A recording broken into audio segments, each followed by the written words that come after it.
Let's talk about the successes of the different kinds of stem cells. What about embryonic stem cells? Well, it turns out there are no successes with embryonic stem cells. Not a single human being has been helped. And in over 30 years of research, not that many lab mice have been helped by embryonic stem cells.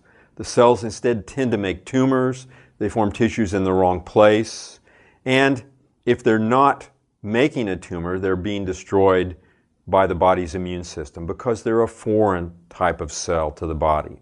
With adult stem cells, it's completely different. Over 60,000 people a year are being helped with adult stem cells, and the stories just keep coming. Laura Dominguez is one example. Laura was in a car accident and had a spinal cord injury so that she was quadriplegic, which means she couldn't use her arms or legs.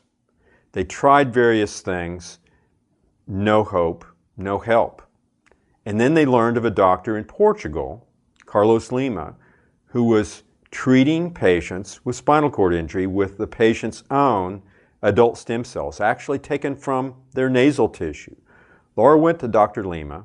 She was treated. Now, it's not a cure at this point. It's still experimental. But Laura can now feel her legs. She can stand. She can walk with the aid of braces.